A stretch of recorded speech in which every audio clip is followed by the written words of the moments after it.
פרט לרבינו הקדוש, צדיק יסוד העולם, נחל נובע מכוח חוכמה, רבנו רבי נחמן בן פגה וסיפרה, נחמן מאומן זכותו, יגן עלינו ועל כל ישראל, אמן. ערב טוב à tous. ערב טוב. Très heureux de vous retrouver, Baruch Hashem, pour partager la lumière, vous aussi, Baruch Hashem, vous voyez, comme quoi les esprits se rencontrent, les grands esprits se rencontrent, c'est ça qu'on dit?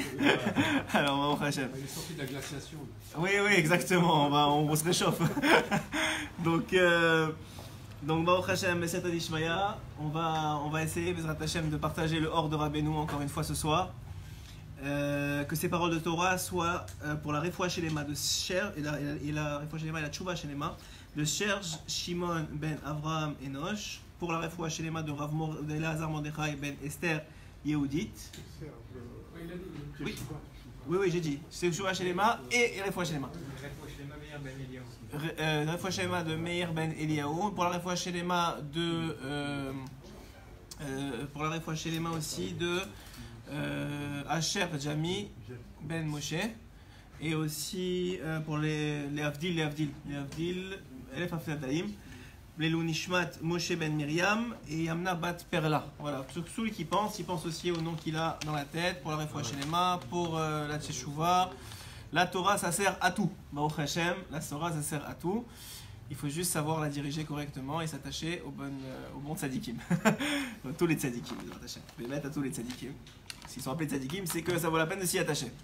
Donc, on commence à nouveau. C'est bien qu'il y a des nouvelles personnes aussi qui viennent ce soir, puisqu'on commence un nouveau Likutei Moharan. C'est le Likutei Moharan Yud Dalet, le 14. Donc, c'est un Likutei Moharan qui va traiter du rapprochement de Dieu des Juifs, mais en particulier de ceux qui sont loin, c'est-à-dire les gens qui ne sont pas encore dans la Tchouva ou qui viennent de commencer à faire Tchouva. Et puis finalement même des convertis ou de ceux qui se sont convertis, parce que vous savez que on va peut-être commencer comme ça pour être assez clair dans le contenu. Aujourd'hui, de façon générale, je sais que c'est bon, ça plaira à qui ça plaira pas à qui ça plaira pas. On n'est pas ici pour plaire, voilà, exactement. On est ici pour dire ce qu'on a compris de la Torah. Et il est évident qu'aujourd'hui tout est accessible. Et la Torah, il faut savoir, les shurim qu'on donne, en tout cas que moi je donne, et que je sais que la plupart des rabbanim y donnent, c'est à viser, c'est pour aller chercher, enfin c'est pour rejoindre des gens qui sont loin, mais des juifs qui sont loin. On se le dit clairement, c'est pour la plupart la Torah, en tout cas celle qu'on enseigne, surtout quand on parle de secret de la Torah, que ce soit du Zohar ou d'autres, ça a pour but d'aller toucher des gens qui ne pourraient pas venir comme vous à la shiur de Torah, ou qui ne pourraient pas accéder à la Torah de Rabbeinu. Et c'est des juifs qui sont loin, ok? Malheureusement ou heureusement, je ne sais pas, ça c'est Hachem qui décide et il fait son choix et lui il dirige comment ça marche. Mais c'est évident que ça touche l'accessibilité à tous les publics, touche aussi des gens que peut-être ne devraient pas être touchés par ça, même si Hachem il laisse rien qui ne devrait pas arriver. Donc c'est pas notre responsabilité à nous, mais il y a des gens qui vont aller être touchés par ça. C'est sûr qu'il y a certaines parties des enseignements très généraux, dont on a la responsabilité, c'est une mitzvah selon le Rambam, d'enseigner au peuple du monde que Hachem est un, par exemple. Ça fait partie d'une des lois de Noachid, que Hachem il est un, et en vérité, nous on pense Hachem 1, ça veut dire juste Hachem 1, mais Hachem 1, ça veut dire qu'on ne fait pas d'idolâtrie. Si on ne fait pas d'idolâtrie, ça veut dire que ça va jusqu'au moment où on va dire pas du Lashon Hara, où on fait pas. Tout ça, ça rentre dans le Hachem 1. Ok, c'est pas seulement juste dire Hachem il est un et ça s'arrête là, il y a plein de dérivés, même dans les mitzvot qu'on croirait qu'ils sont pas concernés par ça, les non-juifs vont être concernés par ça, surtout s'ils sont considérés comme des noirs, c'est-à-dire des gens qui ont choisi de délaisser complètement, parce que c'est un esprit un peu, c'est une zone un peu grise, que ça veut dire des noirs, mais c'est des gens qui soit n'ont pas jamais eu de religion, ou c'est qui ont choisi de délaisser complètement leur religion, pas juste qu'ils sont venus se rapprocher de la Torah parce que ça les intéresse, mais que Béhémet, ils sont venus délaisser complètement leur partie de religion à eux, et on dit maintenant on n'a pas de religion. Et notre religion, c'est la Torah. Sauf que la Torah, notre place dans la Torah, si on ne veut pas devenir converti, eh ben ça s'appelle Bnei Noach, c'est-à-dire les 7 lois noachides. Et il y a le rabbi de Lubavitch en particulier a demandé à ses shluchim de donner des shiurim exprès pour eux, de les enseigner. Moi j'ai un rav qui a été un de mes rabbanim, qui est toujours d'ailleurs, et qui donne des shiurim toutes les semaines à des Bnei Noach. C'est réservé à eux. Et ça leur enseigne les 7 lois noachides, et vous seriez très étonné qu'il y ait un Shulchan Aruch qui a été écrit pour eux maintenant. C'est-à-dire c'est un Shulchan Aruch qui serait comme un sur Shulchan Aruch Hanou, un livre entier de dire toutes les lois qui sont applicables, qui sont identifiables pour eux. Donc c'est énorme. Donc c'est pas juste on n'a pas le droit de tuer. Parce que faire honte, c'est aussi tuer. Donc il faut savoir toutes les ramifications que ça comporte, et ça en comporte beaucoup. Évidemment que de façon générale, le moussard, etc., tout ce qui va faire en sorte que la sagesse de Dieu se répande, elle est accessible aussi à eux. Mais tout ce qui concerne les secrets de la Torah, et le Zohar en parle très clairement, que celui qui va partager les secrets de la Torah avec des hakoum, c'est pas exactement le terme aujourd'hui qui est enseigné, c'est pas seulement des non-juifs, mais c'est des gens qui sont idolâtres, qui ont d'autres dieux que Hachem et Barah. Alors eux, il est interdit de leur enseigner. C'est pas seulement qu'on peut pas, c'est qu'il est interdit. Aujourd'hui, la Kula, pourquoi aujourd'hui des rabbinim se permettent d'aller sur internet et de donner shiurim alors que ça pourrait être accepté, ça pourrait être accessible à n'importe qui, c'est qu'aujourd'hui, en tout cas, rares sont ceux qui sont considérés comme des hakoum, vraiment. C'est-à-dire des gens qui sont à Ovdei Avodazara volontairement, qui vont se pencher devant une idole. Ouais, aujourd'hui, c'est presque impossible. Par contre, même dans le monde juif, il y a ce qu'on appelle l'argent ou d'autres trucs qu'on a traité dans le Likutei Moharan 13, qui sont considérés comme qu'aujourd'hui, qu'on les traite comme des dieux. C'est-à-dire l'argent aujourd'hui, chez certaines personnes, dès que tu parles d'argent, c'est fini. Il n'y a plus de mère, il n'y a plus de mère, il n'y a plus de père, il n'y a plus personne. Je retrouve, je dirais que j'ai jamais connu le gars. Mais ça aussi, ça peut s'appeler une idolâtrie. Mais on ne parle pas de l'idolâtrie comme elle a été enseignée, comme Rabbeinu il en parle, que les Ovdei Avodazara, c'est des gens qui faisaient, comme il y en a par exemple encore en Inde ou en Thaïlande ou dans d'autres endroits, que eux vraiment, heureusement qu'ils ne parlent pas français, parce que ce serait vraiment un problème que la Torah leur accepte. Pourquoi ? Parce que je vous ai déjà expliqué que le bien, il existe partout. Pourquoi ? Parce que si quelque chose existe, c'est qu'il y a du bien en lui. Sinon, ça ne peut pas exister. Pourquoi ? Parce que Hachem, il permet l'existence de la chose. S'il permet l'existence, c'est qu'il y participe. De loin ou de près, ça veut dire qu'il y participe. Si Hachem participe à quelque chose, c'est quelque chose de bien dans l'histoire. Ok ? On ne sait pas c'est quoi, on ne sait pas comment, des fois on ne comprend pas et on ne veut même pas comprendre. Dans un temple bouddhiste, vous vous demandez comment Hachem il permet une telle chose. Et pourtant, non seulement il permet, mais il maintient. Et ça continue à vivre. Et les briques, elles ne s'effondrent pas. Ouais ? Même dans la tour de Babel, lorsqu'ils ont voulu monter la tour de Babel, alors que toutes les nations étaient contre lui, ouais, ben tout ce qu'il a fait, il ne l'a pas détruit. Tout ce qu'il a fait, c'est qu'il leur a changé les langues et il les a séparés. Donc vous voyez que Hachem, il a beaucoup de Rahmanout sur ses peuples, sur tous les peuples de la terre. Évidemment qu'on sait la relation privilégiée qu'on a avec lui. Enfin, on sait, et malheureusement il y a beaucoup de juifs qui ne savent pas et qui n'ont pas conscience de la relation extrêmement privilégiée qu'un juif il a avec Dieu. Et combien en vérité, c'est pas seulement de façon, comme on l'a dit déjà, on l'a fini comme ça, le Likutei Moharan 13, que Hachem, avec nous, il se comporte, même si on s'en rend pas compte, complètement différemment. Je sais que ça n'a pas plu à certaines personnes quand on a parlé dans Likutei Moharan 13, mais c'est la vérité, c'est ce que les sages nous enseignent, la Torah c'est vrai. Et autant des fois quand on nous parle de comportements qui sont pas tellement honorables, comme celui de Yehuda avec Tamar ou d'autres, oui, ou celui de Lot avec sa fille, on en parle, et ben de la même façon aussi, il faut dire les réalités. Et de la même façon, comme on dit, on en a parlé dans le Likutei Moharan 13, c'est que le comportement de Dieu avec le juif, c'est ce qu'on appelle la providence divine. C'est-à-dire quoi ? Que Hachem ne laisse rien arriver au juif s'il n'est pas d'accord. Il n'y a rien qui peut arriver, même pas une mouche qui peut t'approcher. Si Hachem, il n'a pas décidé que ça faisait partie de ton tikkun, ta réparation, que ça allait t'aider dans le monde futur, qu'il y a une finalité à ça, que c'est pour ton bien. Sinon, ça n'arrive pas. Mais les nations, c'est pas la même chose. Les nations, c'est pas la même chose. Les nations du monde, elles ont des anges. Et ces anges-là, ils se débrouillent. Ils se débrouillent avec eux. C'est-à-dire qu'il y a la nature. Et ben le gars qui maintenant va faire 300 sur l'autoroute. Ouais, bon, c'est peut-être un mauvais exemple, mais on va le donner quand même. Celui qui va faire 300 sur l'autoroute, il a 98% de chances de se planter. Il va se planter dans 98% de chances de faire. Mais un juif qui se plante, c'est pas parce qu'il a fait 300 sur l'autoroute, même s'il a fait une avéra en faisant 300 sur l'autoroute. Il a pas respecté les lois de la ville, etc. Hein ? Il s'est mis en sakana, il a fait une avéra. Mais la conséquence c'est bizarre à dire, mais n'a rien à voir avec ce qu'il a fait. C'est-à-dire que s'il se plante, même s'il était à 50, il se serait planté. C'est complètement différent. La notion de gérance d'Hachem avec le peuple d'Israël est complètement différente. Parce que la notion de gérance d'Hachem avec le peuple d'Israël est intérieure. Ce qu'il teste Hachem avec le peuple d'Israël, c'est l'intériorité du juif. Comme je vous l'ai dit déjà plusieurs fois, que toutes les épreuves d'un homme juif, c'est des épreuves de Emouna. C'est toutes les épreuves d'un homme juif. C'est-à-dire, moi j'ai un ami, sa femme, qui est avraire. Donc il n'a déjà pas beaucoup d'argent. Sa femme, elle a perdu son travail. Ça fait quelques mois. Ok. Maintenant, Hachem, il a déjà décidé. Ok. Rien à voir avec sa réaction à l'épreuve, que sa femme, elle allait retrouver un travail en Hadar, Bezrat Hachem. Je sais que ça va être en Hadar. Donc ça va être en Hadar, il va retrouver son travail. Maintenant, il a 3 mois d'épreuve, ok, ou 4 mois. Ça fait déjà 2 mois qu'il est dans cette situation et je vous dis, il a pas d'argent dans la banque pour payer plus. C'est une épreuve.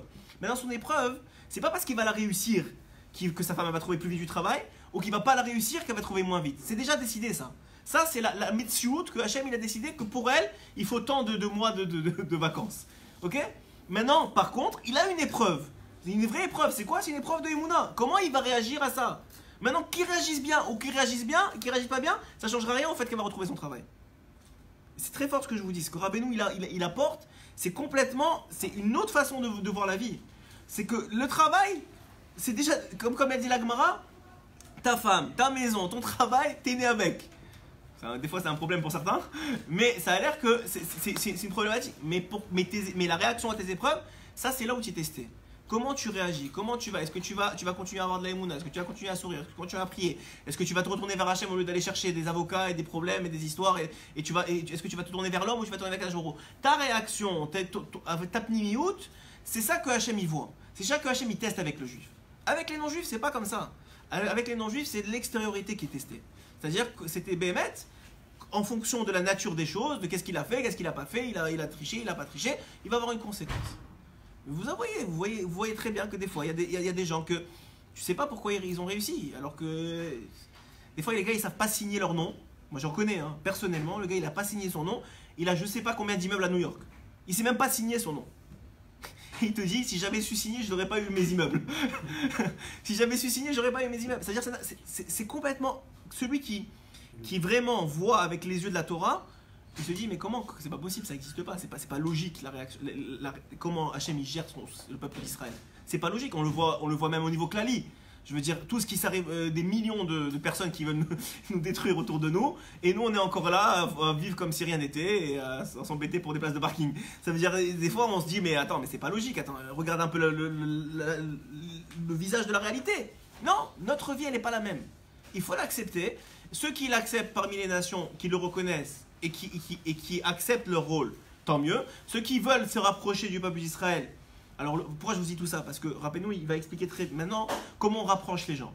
Mais quand Rabbeinu, contrairement à d'autres parties de la Chassidoute, Rabbeinu lorsqu'il a parlé de rapprocher les gens, il a parlé d'abord de rapprocher les juifs, ceux qui sont éloignés, et les convertis qui sont considérés comme des Baalei Teshuvah. Mais pas d'aller chercher des convertis, comme la plupart des rabbinim dans le peuple d'Israël, on n'a jamais été prosélyte. Et c'est pas aujourd'hui qu'on va le devenir. On n'a jamais dit il faut se convertir. Il y a dans la Torah des conditions en tant qu'individu qui sont prévues. Tu es Gertoshav, tu es en processus de guérim, ou tu es Bnei Noach. Il y a des conditions pour chacun. Chacun il a sa place. Et on ne demande pas à l'un de devenir l'autre. Chacun il doit prendre sa place et trouver sa place. Et on ne demande pas à des Bnei Noach de venir sur la tombée de Tzadikim pour demander je sais pas quoi. Et on ne demande pas à des guérims de faire autrement. Il y a des places pour chacun. Maintenant, c'est sûr que la Torah, elle en tout cas jusqu'à aujourd'hui, et c'est ça qu'il va aborder maintenant, elle s'adresse principalement aux Juifs. Et en particulier à ceux qui sont plus éloignés, qui ne sont pas capables d'aller puiser eux-mêmes dans la Torah et qui ce qu'on appelle font une lumière réfléchie, c'est-à-dire nous on reçoit la lumière, enfin ce qu'on peut recevoir de la lumière et on essaie de la réfléchir au monde. Ok, ça c'est le principe et on va le voir dans les mots que c'est comme ça que ça marche. Donc je comprends et ces derniers jours il y a eu plein d'histoires qui m'ont été rapportées. Je comprends que la lumière de la Torah elle attire et c'est très bien et Béhémet on est là, mais on n'est pas là pour aller chercher. On est là pour donner d'abord aux gens qui sont présents dans le peuple d'Israël, qui ont besoin de cette Torah-là et qui eux sont assimilés de plus en plus. Et à partir de là, ça va se répandre de lui-même. La Torah, elle va se répandre de lui-même parce que qu'est-ce qui se passe? Maintenant, la gloire de Dieu, c'est le principal début du Shiur. La gloire de Dieu, elle est elle-même en exil. Pourquoi? Parce que la gloire de Dieu, elle réside dans les béné Israël. Et puisque les béné Israël, ils sont en exil, ils sont pas, ça veut dire quoi exil? Ils sont en exil physique, si vous voulez, qu'ils sont pas en Israël. Mais c'est pas, on a dit souvent, c'est pas un exil physique. C'est surtout un exil spirituel, dans le sens que on n'est pas à notre place. Dans le monde, le peuple d'Israël n'est pas encore à sa place. Et tant qu'il ne sera pas à sa place, ce que vous faites par rapport aux nations, vous croyez que vous faites beaucoup, mais vous faites rien du tout en vérité. Parce que le jour où Mashiach revient, ça va prendre 30 secondes pour que tout s'annule. Ils vont tout voir d'un coup.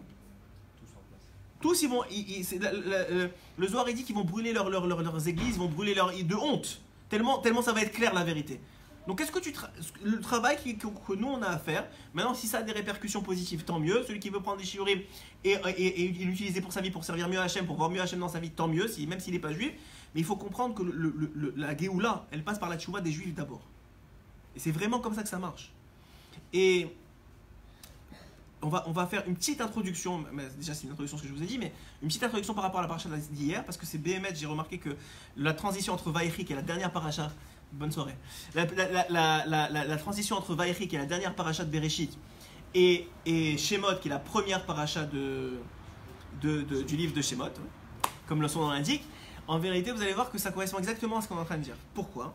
Alors, c'est écrit dans la paracha de Vaïchi, que Yaakov il a vécu 17 ans.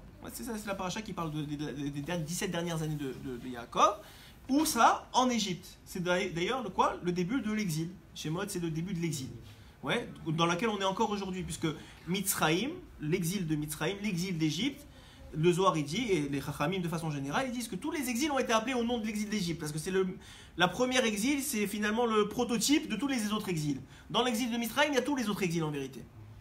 Donc, qu'est-ce qui se passe? La Torah nous raconte quoi? Que Yaakov va quitter ce monde. Et en quittant ce monde, va commencer l'exil, de façon générale. Dit Rashi, peut-être quelqu'un... c'est un fromage Bereshit, ça? Ouais. Dit Rashi, peut-être on va le voir dans les mots, ce sera plus intelligent et plus beau aussi. Dit Rashi, dans Parashat Vaïchi, premier verset, je l'ai rapporté hier à Shabbat, mais on va l'étudier ensemble parce que ça fait une très très belle introduction à l'enseignement de Rabbeinu aujourd'hui. Vaïgash, seconde, Vaïchi, voilà. Dit Rashi sur le premier verset de cette paracha, Vaïchi Yaakov.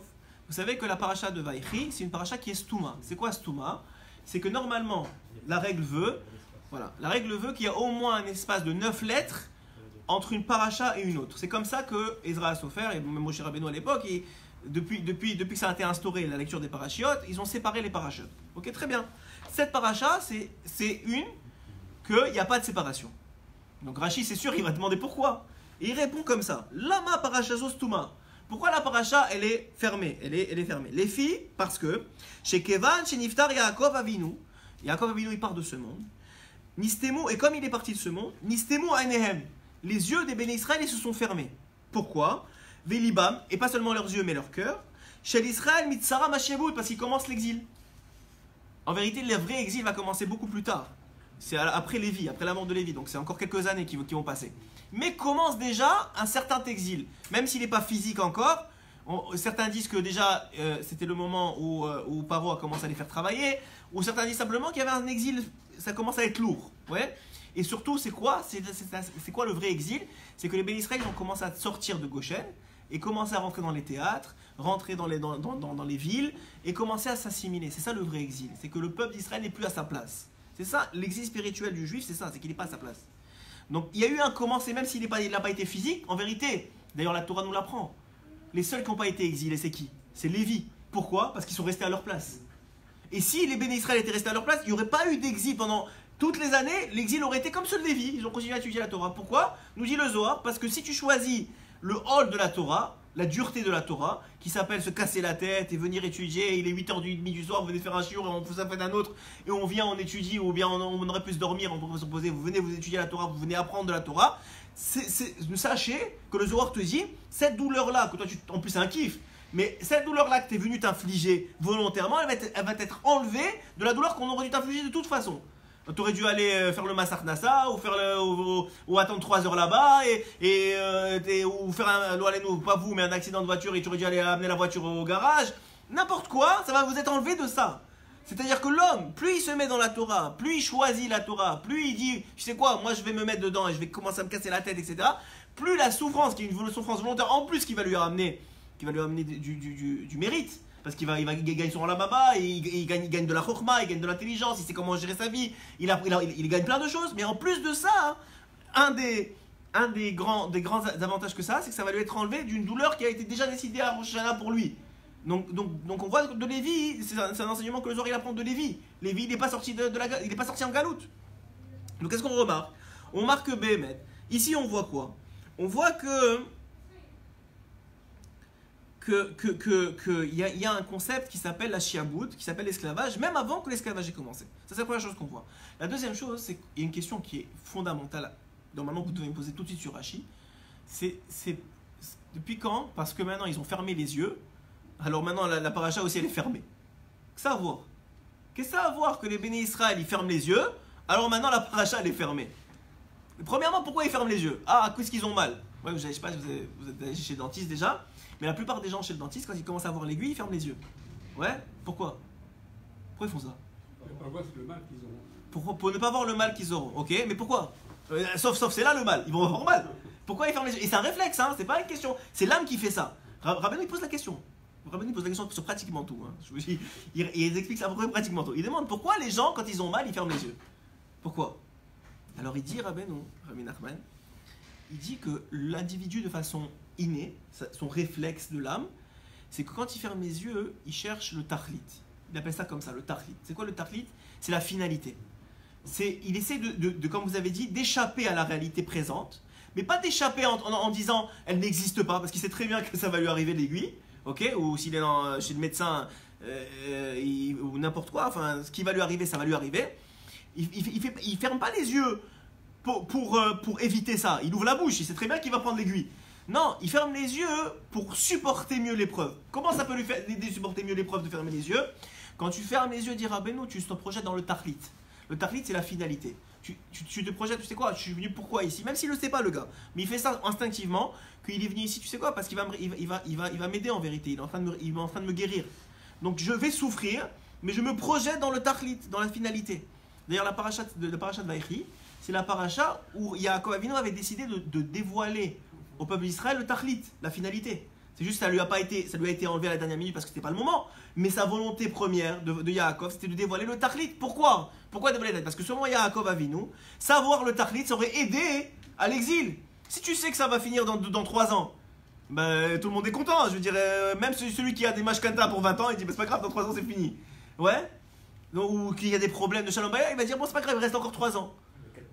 Même si. Alors voilà, c'est pour ça qu'apparemment on ne nous a pas été dévoilé. Quand il y avait 4000 ans, bah 4000 ans, mais quand il y avait 2000 ou 2500 ans, beaucoup se seraient découragés. Donc il semblerait que c'est une des raisons pour laquelle ça n'a pas été dévoilé, je suis d'accord. Mais en tout cas, le fait de voir le tahlit, mais pas pour tout le monde, parce qu'il y en a que ça ne leur dérange pas, il y en a qui sont restés dans la Torah, même s'ils savaient que ça. Les grands de chaque génération, ils savaient très bien que ça n'allait pas arriver maintenant. Les plus grands de chaque génération, ils ont espéré, mais tout le monde savait que ça n'allait pas arriver maintenant. Et on remarque quoi? Pourquoi? Parce qu'ils étaient toujours. Ils voyaient la finalité de la chose. Donc en vérité, et d'ailleurs, Rabbi Nathan il pose une question. Et il dit pourquoi est-ce que Yaakov, le Zohar, il dit que ces 17 années c'était les meilleures années de sa vie? Pourquoi? Comment c'est possible que le fait maintenant il est descendu en Égypte, il était tout le temps en Israël pratiquement, en tout cas depuis quelques années, qu'il a échappé à la vanne, etc. Il est revenu en Israël. Et maintenant qu'il descend en Égypte, c'est les meilleures années de sa vie. Comment c'est possible que tu peux dire que l'endroit le pire, le plus tamé du monde, tu prends toute la Thaïlande, et tout ce que tu veux, les endroits plus tamés, tu les mets ensemble, ça fait l'Égypte. Et le gars, il est descendu en le gars, le Rav, je sais pas moi, Yaakov, je sais pas comment on va l'appeler, je vais pas me faire taper en haut moi. Le Yaakov, ouais, tu as raison, faire attention. Alors Yaakov, ouais, il descend en Égypte et il dit c'est les meilleures années de ma vie. Alors, Rabbi Nathan il dit je comprends pas, il y a quelque chose qui va pas, on a raté une histoire là, il y a quelque chose qu'on a raté. Hein? Ok, il est à Goshen, d'accord, il est à Goshen. Mais même à ça, je veux dire, il voit bien que ses enfants, ses petits-enfants, mais Ephraim et Naché, ils sont en plein dans l'Égypte. Et puis Goshen, c'est quand même en Égypte. Et c'est vrai que la première chose qu'il a dit à Yehuda, d'ailleurs c'était le tahlit de Yehuda. Yehuda c'est l'intériorité, j'avais fait un shiur sur ça, l'intériorité. Il a dit, la première chose, il a envoyé Yehuda, il a dit maintenant tu crées d'abord des yeshivot. On ne descend pas s'il n'y a pas de yeshivot. D'ailleurs, c'est un enseignement pour nous.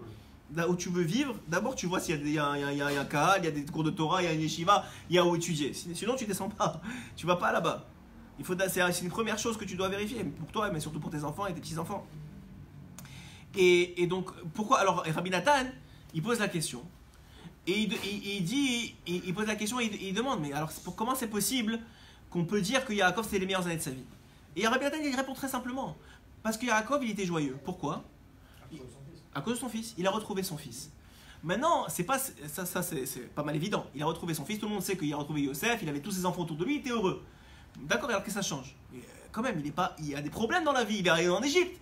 Alors il dit Rabbi Nathan que quand un homme il est heureux comme Yaakov Avinu, il a récupéré ce qu'on appelle Mochin des Gadout, un certain largesse d'esprit, on a fait des shiurim sur ça, une certaine largesse d'esprit, la simcha ça amène de la largesse d'esprit, il voit les choses différemment, et ça lui a amené aussi le Ruach HaKodesh. Et comme ça lui a ramené le Ruach HaKodesh, malgré qu'il se voyait en Égypte maintenant, il était déjà en train de voir la Géoula, parce qu'il a dit l'Égypte c'est le début de la Géoula, donc lui il s'est déjà projeté dans la Géoula, donc en vérité il n'était même pas en Égypte en ce moment. Et c'est le secret de quelqu'un qui est dans les problèmes. Il y a deux solutions quand tu es dans les problèmes. Soit tu as le nez dedans, et là tu es mort, parce que c'est tellement gros et c'est un poids sur toi, il y en a tellement des problèmes, que Béhémet, c'est compliqué à gérer, et tu as de l'angoisse, et tu te projettes, et tu n'arrêtes pas d'y penser, etc. Ou bien, dit Rabbi Nathan, tu fais comme Yaakov Avinu, même peut-être pas à son niveau que tu n'auras pas au Ruach HaKodesh, mais tu fais comme Yaakov Avinu, tu cherches dans ta vie des éléments, et il y en a toujours, qui sont sources de joie, et tu t'en remplis, et cette joie-là, au début, tu mets de côté complètement, tu fermes dans un placard tous les problèmes, et cette joie-là, une fois qu'elle t'a rempli, tu commences à avoir Mochin des Gadlou, tu commences à avoir un certain esprit large, et cet esprit large, à ce moment-là, c'est le moment de quoi? D'ouvrir le placard. La plupart des gens, quand ils ont l'esprit large, ils profitent de la simcha, ils profitent du mariage, et après ça, ou de la naissance, ou quoi que ce soit, et après ça, les problèmes, ils reviennent. Et ils retombent comme juste avant la simcha. Il dit, bien c'est dommage. Hachem, il t'a envoyé une simcha, c'est des forces. Avec ces forces-là, ce que tu aurais dû faire pendant la simcha, c'est d'ouvrir le placard. Ouvre le placard des problèmes et amène ta simcha, ton mochin des gadlout, maintenant tu relativises les choses parce que tu es heureux, tu relativises tes problèmes. Cherche des solutions à tes problèmes maintenant que tu n'es pas angoissé, que tu vois pas juste le problème comme ça, tu as un esprit large grâce à la simcha que tu as acquis par un autre niveau, par une autre source, et tu vas maintenant transporter cette simcha-là dans le problème pour lui trouver une solution. Ok? Jusque-là, s'arrête l'introduction. On commence l'écouter moral. Il dit Rabbeinu Akadosh. Vous savez que toujours l'écouter moral commence avec un verset. Ici, c'est les psaumes, comme c'est souvent le cas d'ailleurs. Et c'est avec un verset. Et ce verset-là, en général, on ne le comprend pas. On ne sait pas ce qu'il a à voir avec l'écouter moral. Jusqu'à la fin du l'écouter moral, quand vous avez vraiment étudié, compris et essayé d'interpréter correctement les choses, vous, des fois, pas tout le temps, mais on comprend des fois pourquoi il a voulu dire ça. Mais c'est souvent des rémazim par rapport aux mots et des ressemblances de mots. C'est des choses qui sont contenues. Il faut comprendre, et je vous l'ai déjà dit, mais peut-être je vous le répète parce que c'est très important de comprendre comment Rabbeinu y compris fonctionne. Hein? Oui, un passo. Mais alors la différence c'est que Rabbeinu, il a eu un enseignement du ciel. Et une fois qu'il a eu l'enseignement, il cherche où s'appuyer dans la Torah. C'est dans le sens inverse. Il a eu un enseignement. Il dit maintenant comment je peux habiller l'enseignement pour que ça se transmette aux autres. Donc il cherche dans la Torah un verset ou un concept ou une phrase ou un psaume dans lequel son enseignement va pouvoir s'habiller pour pouvoir le transmettre. Parce que c'est une lumière, cette lumière comme on l'a dit souvent, elle est infinie, c'est la lumière de Dieu. Et cette lumière-là, elle doit pouvoir s'habiller pour pouvoir être transmise parce que sinon on ne pourra pas le lire aujourd'hui. Donc comment il fait? Il fait l'inverse. Alors que la plupart dans la Torah, comment ça marche? La plupart des Mefarshim, même les plus grands, ils prennent la Torah, des concepts de la Torah ou des phrases de la Torah, ils expliquent avec plein de différentes sources, ils vont chercher plein, ils expliquent vraiment et ça apporte beaucoup de choses. Mais le concept de Rabbeinu, c'est un concept qui est très innovatif, c'est un peu le concept aussi, selon ce que j'ai compris, du Harizal aussi, qui faisait ça aussi, c'est-à-dire et aussi du Rabbi Shimon Bar Yochai, le Zohar, c'est pas mal ça. Il va chercher des concepts qui existent dans le ciel et il les habille dans une Torah qui est déjà présente. Ok, donc là c'est le verset qui était sorti. Tikro b'chodesh shofar b'keseh. Alors il dit ici dans le psaume, c'est écrit sonner du shofar à la nouvelle lune. On a fait la nouvelle lune. Enfin, hier c'était le dernier jour pour faire Birkat Hayamana. Jour fixé pour notre solennité. Alors il dit ici les hamshir shalom ba'olam, pour amener la paix au monde. Vous savez, d'ailleurs les goyim de façon générale, ils te disent beaucoup oui, on veut qu'il y ait la paix, on veut qu'il y ait la paix, on veut qu'il y ait la paix. Ouais. Alors ça peut-être c'est une partie qu'il faudrait écouter. Alors Rabbeinu il te dit, tu sais, tu veux la paix dans le monde. Tsarir le'alot kevod akadosh baruch hu les shorcho. Il faut remonter le kavod, l'honneur ou la gloire d'Hachem à sa source. On va comprendre c'est quoi. Pour l'instant c'est que des mots. Mais celui qui veut la paix dans le monde, il y en a beaucoup qui sont très idéalistes, ils veulent la paix dans le monde. Très bien, il y a une seule chose à faire, c'est remonter le kavod d'Hachem à sa source. Haïnou, c'est quoi la source du kavod d'Hachem? Il dit Rabbeinu, c'est la ira, c'est la crainte.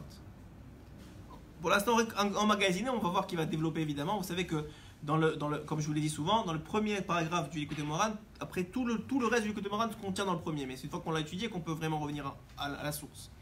Alors il dit, il faut monter à sa source la gloire d'Hachem, Haïnou la ira, c'est-à-dire à sa crainte. Kemo shekatuv, l'ira et Hachem hanichbad. C'est-à-dire pour craindre son nom glorieux. Voilà, c'est ce qui est écrit dans c'est un verset de Devarim, c'est écrit dans la Torah. Il faut craindre le nom d'Hachem. Donc, si on arrive à recraindre le nom d'Hachem, c'est qu'on a ramené le nom d'Hachem, finalement Hachem, à sa source. Et si on arrive à faire ça, on amène le shalom dans le monde. Maintenant, comment on fait? C'est une autre histoire, on va voir comment on fait. Mais ça, c'est le principe. Pourquoi il n'y a pas de shalom? Parce qu'il n'y a pas de crainte d'Hachem. Dans le monde, il n'y a pas de crainte d'Hachem. C'est d'ailleurs ce qu'a dit Avraham Avinu quand il est descendu 2 fois. Une fois en Égypte, une fois chez Avimelech. Il lui a dit, il n'y a pas de crainte d'Hachem ici. Tu me reproches d'avoir dit que c'est ma soeur. Il n'y a pas de crainte d'Hachem ici. Je peux pas te dire la vérité. Et même, il n'y a pas menti, mais je ne peux pas être complètement vrai avec toi parce que tu vas me poignarder par derrière. Donc il n'y a pas de crainte d'Hachem. Mais s'il y avait de la crainte d'Hachem, il y a du shalom. Ok, ça c'est le principe général. Maintenant, il va développer. Bet. Et c'est impossible de monter la gloire d'Hachem à sa source. Et là, seulement à l'aider Torah de Chesed. Grâce à la Torah de Chesed. Il va expliquer c'est quoi la Torah de Chesed. Ve Torah de Chesed, et la Torah de Chesed, c'est la bonté, oui. Une Torah de bonté ou une Torah de... Ouais, de bonté, c'est une très bon mot. Une Torah de bonté. Et Torah, donc on a vu quoi? Qu'il faut remettre, il faut élever la crainte de Dieu. Mais comment tu fais ça? Seulement grâce à la Torah de Chesed. C'est-à-dire si tu veux frapper les gens pour craindre Dieu, ça ne marchera pas. Rabbeinu te dit ça ne sert à rien. N'essaie pas de frapper, de leur dire tu sais quoi, il y a Dieu, il faut y croire, il faut craindre. Ça ne marchera pas. C'est pas comme ça que ça marche. Il faut que tu leur donnes de la Torah de Chesed, ou la Torah à travers le Chesed, à travers de la bonté, une Torah de bonté, qui va leur permettre à eux tout seuls de craindre Hachem. Et ça, on parle de tout le monde entier. Mais ça commence par les Juifs et les convertis, et après ça, ça s'étend. Vous allez voir qu'on n'est pas encore au moment de l'étendre. En tout cas, de façon complètement ouverte. Alors il dit comme ça, Torah de Chesed. Ils ont dit nos sages dans Masechet Souka. Zeu halomet Torah almenat lelamed. C'est quoi une Torah de Chesed? C'est celui qui étudie la Torah pour l'enseigner. C'est une définition, dit Rabbeinu, de la Torah de Chesed. Ça veut dire que pourquoi est-ce que j'étudie la Torah? Pourquoi est-ce que j'apprends qui est Hachem? Bien sûr, je vais en profiter, mais mon but, c'est de transmettre aux autres.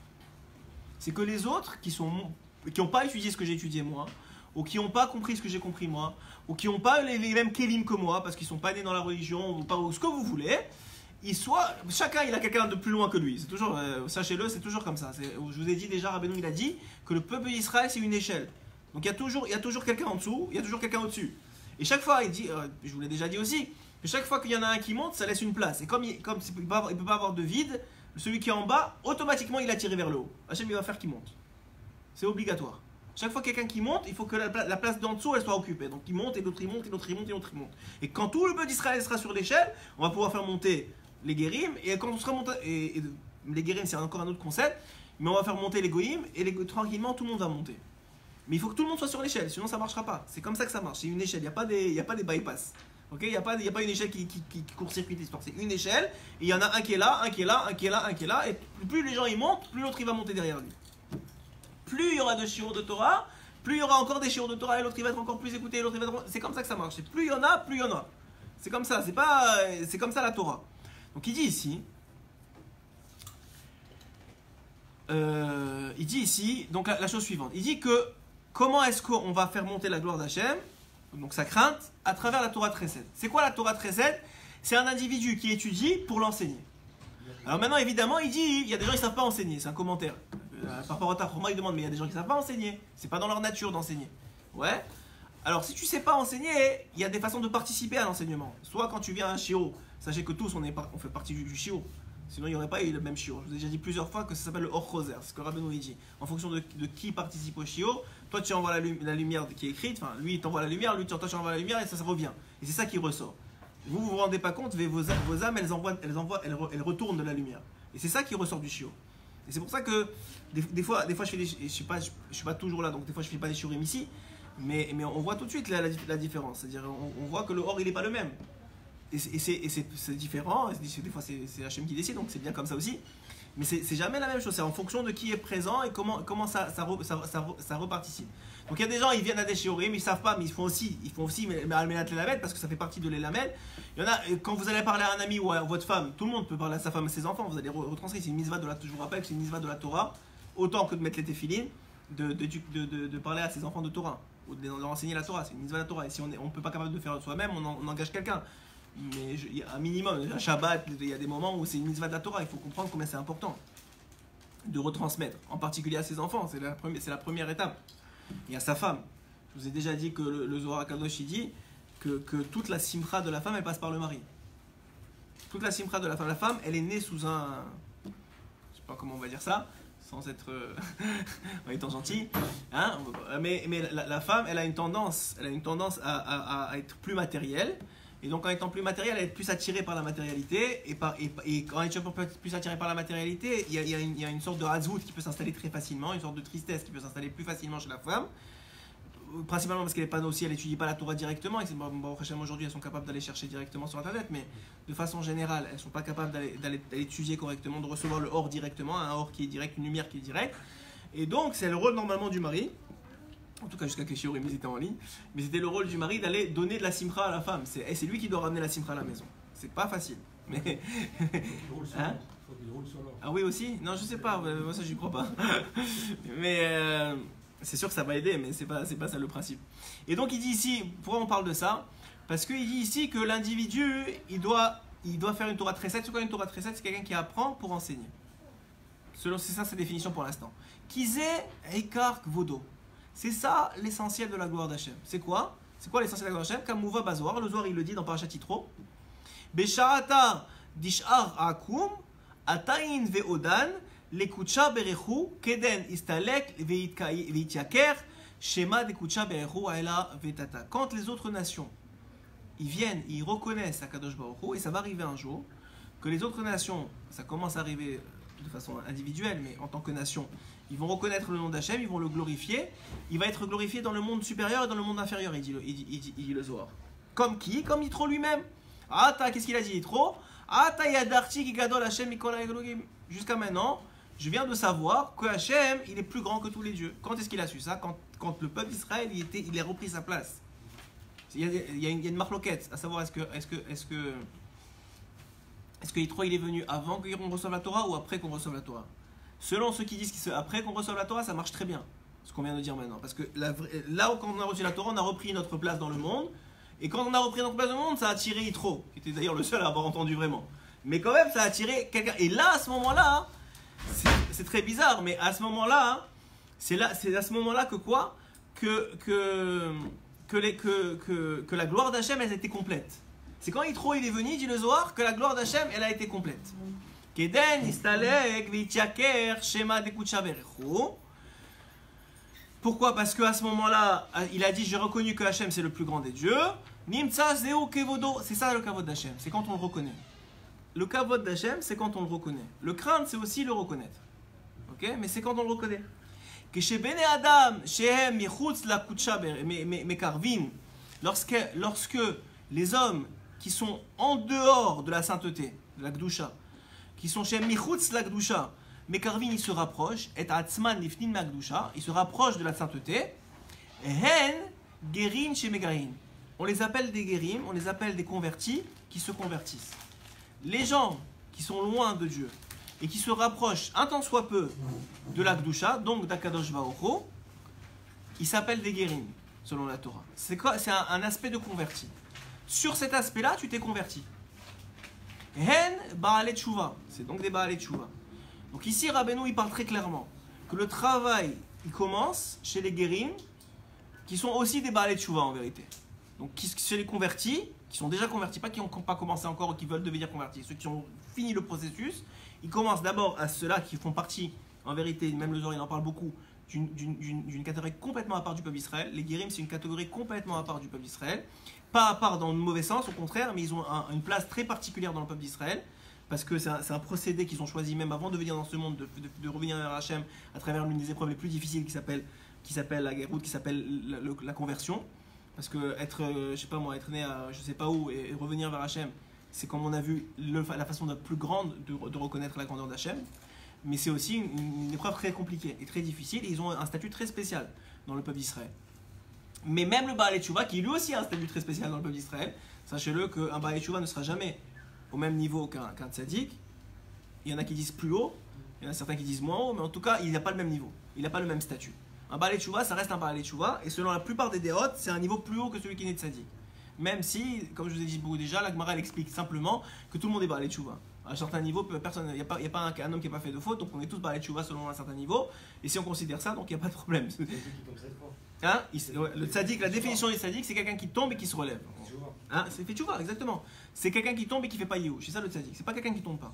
Le tzaddik, c'est quelqu'un qui tombe et qui se relève. Et d'ailleurs, il y avait un enseignement du Rav Ofer Erez qui m'a été rapporté ce matin, qui a fait sur Shabbat à Yerushalayim. Et il disait comme ça, sur un commentaire du conte numéro 1 qu'on avait déjà fait ensemble, La princesse perdue.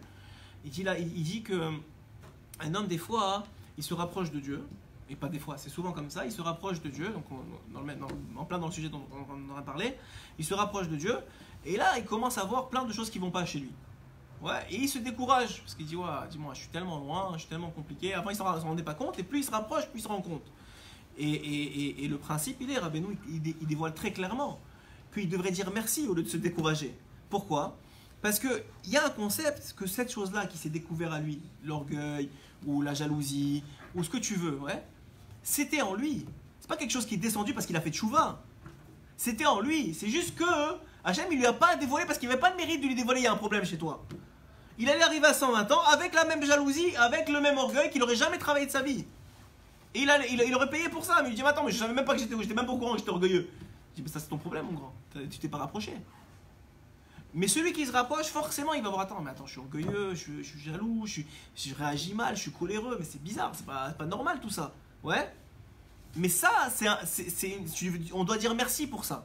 Rabbeinu te dit, tu devrais dire merci pour ça. Pourquoi ? Parce que c'est un chesed. C'est pas quelque chose qui t'est arrivé parce que tu as fait tchouva. C'est quelque chose qui était déjà en toi, mais que parce que maintenant tu as choisi de te rapprocher d'Hachem, Hachem il te fait un chesed. Il te dit, tu sais quoi, tu as des problèmes, mon grand. C'est dommage que tu arrives comme ça à 120 ans. Donc viens, on va mettre des épreuves dans ta vie et des situations qui vont dévoiler que, bon ben, des fois tu es un peu radin, des fois tu es un peu truc, chacun selon son niveau, je sais pas, moi, chacun il a des problèmes dans sa vie, c'est normal, on est tous là pour travailler. Et donc le principe il est quoi ? Que tu te dis merci, tu t'attends. Au lieu de te dire oh, regarde comment je suis encore, je savais même pas que j'avais ça, je vais finir un problème, j'en commence avec un autre. Non, Dafka, tu dois dire merci, attends, je savais pas que j'avais ça, et c'était en moi depuis toujours. Crois pas que c'est arrivé parce que ça y est, tu t'es réveillé comme ça ce matin. Non, c'était en toi depuis toujours, c'est juste que Hachem il a décidé de donner le srout de dévoiler cette partie-là de toi et de la réparer dans ce monde-ci, aujourd'hui et pas hier, c'est tout. Alors il dit ici, Hen gerim shegbarim, hen ba'alei tshuva, shegam hem hayu mibachutz. C'est des ba'alei tshuva que eux aussi c'était en dehors de la sainteté. Un ba'alei tshuva c'est quoi ? C'est quelqu'un qui, par rapport au niveau où il est aujourd'hui, il était plus loin hier. Ou kishe mekarvim ou machnisim otam lifnim. Et lorsqu'il on arrive, les gens qui sont dedans, ils arrivent à tirer l'échelle vers le haut, et pas tirer vers le bas ou à rester à leur place, ils arrivent à tirer la corde vers le haut, ils les font rentrer à l'intérieur de l'enclos, qui s'appelle, je sais pas moi, le jardin d'Éden, je sais pas comment vous appelez ça, Rabbeinu il appelle ça un jardin.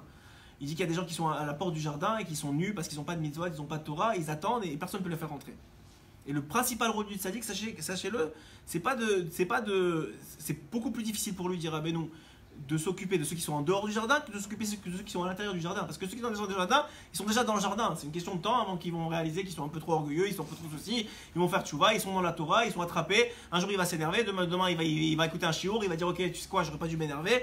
Il va faire tchouva à un moment ou à un autre. Mais le gars qui sait même pas c'est quoi son problème, il est complètement en dehors du jardin, il croit qu'il vit, il est dans le meilleur des vies à Miami avec sa Mercedes et ses bêtises. Ouais, il sait pas. Il y a un ami qui m'a raconté, il habitait à Miami, maintenant il habite ici. Il habitait à Miami et je lui dis comment tu as fait tchouva ? Comment tu as fait tchouva ? Il m'a dit un jour, il faut savoir, j'avais à Miami, j'avais pas le Gan Eden de ce monde-ci. J'avais le Gainam du Gan Eden de ce monde-ci. Ça veut dire j'avais tout ce que tu veux. Chaque soir, j'avais ma programmation. Tel pub, après telle boîte, après tel truc. Chaque soir, et la Mercedes, et pas de problème, et tout. Et l'argent qui rentrait, et tout ça. Et alors, je lui dis, alors, mais comment tu as fait de choufa? Alors, il m'a dit, je sais pas. Moi-même, je te dis, je sais pas. Un jour, j'étais en train de rouler sur Miami, et j'étais à un kikar, un rond-point. Je suis passé sur le rond-point, et j'ai dit, tu sais quoi, ce soir, je sors pas. Je sais pas pourquoi. Je sais pas pourquoi, et j'ai fait demi-tour, je suis rentré chez moi. Après ça, petit à petit, je sais pas pourquoi j'ai commencé à écouter les shiurim. Après ça, j'ai dit, tu sais quoi, c'est pas pour moi Miami, je vais venir en Israël. Le gars, il sait même pas pourquoi il a fait tchouva. Il sait pas, mais maître, c'est un cadeau. C'est pas. Sachez que ce qu'il est en train de parler Rabbeinu ici, c'est que les gens ils rentrent. Des fois, tu peux l'expliquer. Ouais, tu sais quoi, j'ai eu une épreuve, j'ai vu Hachem. Mais tout ça, c'est que des cadeaux. Tout celui qui fait tchouva, même encore aujourd'hui à notre niveau, chacun d'entre nous, quand on fait tchouva, c'est des cadeaux. Tu sais pas d'où ça vient. Tu sais pas pourquoi tu as envie de faire tchouva à un moment, tu le sais pas. Et ça, c'est ce qu'il dit ici. C'est pourquoi? Parce qu'il y en a un autre qui tire la corde. Maintenant, le gars, tu peux le connaître, tu peux ne pas le connaître, ça change rien. Il y a quelqu'un qui tire la corde. Ça peut être un ancêtre à toi, ça peut être quelqu'un qui est encore vivant, mais il y a quelqu'un qui tire la corde. Et puisqu'il tire la corde, ben c'était ton tour de rentrer. C'est tout, c'est comme ça que ça marche. Alors toi qui es dedans, sache qu'il faut que tu tires la corde aussi. Et pourquoi tu fais ça? Parce que ça amène le shalom dans le monde, mais surtout parce que tu as une responsabilité, vu que tu connais un peu de la gloire d'Hachem, tu connais pas, mais évidemment on est très loin aussi, mais chacun qui connaît un peu la gloire d'Hachem, il est obligé de répandre, il a cette responsabilité-là de répandre la gloire d'Hachem. Soit en participant à ceux qui savent bien le faire, soit en le faisant lui-même s'il est capable, mais en tout cas le principe il est de travailler pour Akadosh Baruch Hu, on travaille pour Hachem. Il dit Ve'arshav et maintenant. Est-ce que jusqu'à maintenant, parce que là je vous lance plein d'informations, parce qu'on commence à excusez-moi, mais. C'est où la crainte par rapport à ça? Parce qu'on doit rapprocher donc les gens en faisant du bien justement. Ils voient qu'ils se rapprochent, mais ils se rapprochent de quoi? De la crainte? Alors voilà, le principe il est comme ça, c'est une très bonne question. Ouais, je savais qu'il y avait une question dans l'air, vous avez senti. Alors le principe il est comme ça.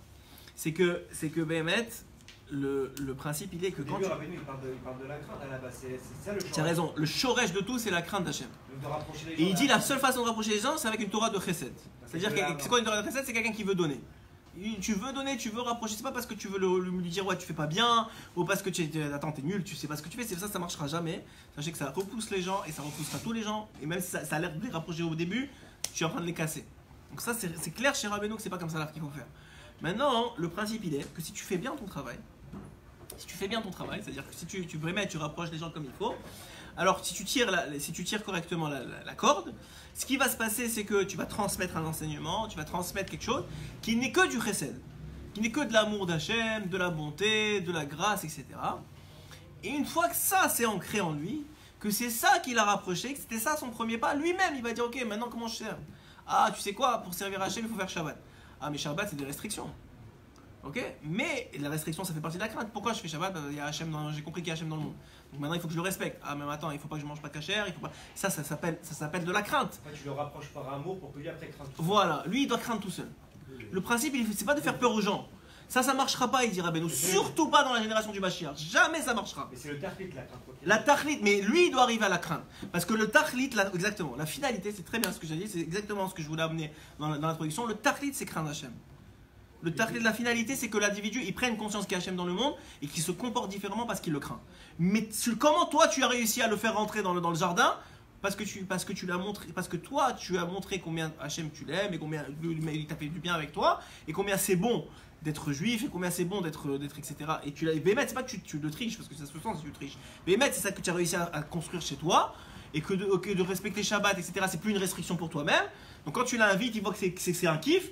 Et lui au début il va vouloir faire et après il va se prendre une claque parce qu'il va voir que c'est pas un kiff du tout au début parce qu'il n'a pas les mêmes kelim que toi, il n'a pas les mêmes réceptacles que toi et donc à un moment il va tenir bon parce qu'il a dit bon, mais attends toi tu es arrivé, moi aussi je peux y arriver, il va le faire tout seul.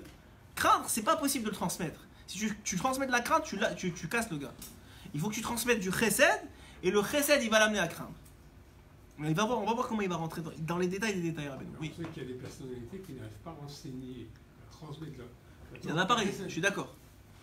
Rabbeinu il a dit, si tu n'es pas capable, alors tu n'es pas capable d'enseigner, tu n'enseignes pas. Tu dois avoir un rôle dans l'enseignement. Mais tu dois avoir un rôle dans l'enseignement.